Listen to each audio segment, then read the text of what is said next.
Part ৬৭-২ station Rabindranath ঠাকুর। তারপরে যায় মুছে আত্ম অবহেলার খেলা।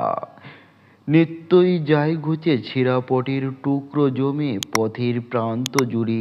তপ্ত দিনের ক্লান্ত হাওয়ায় কোনখানে যায় উড়ে।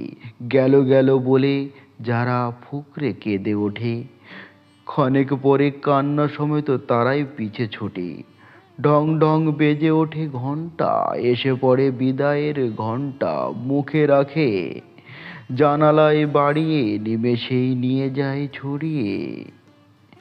চিত্রকরের বিশ্বভুবনখানি এই কথাটা ইনিলে মনের মাঝি। কর্মকারে নয় এ গড়া পেটা, আঁকড়ে ধরার জিনিসে নয়, দেখার জিনিস এটা।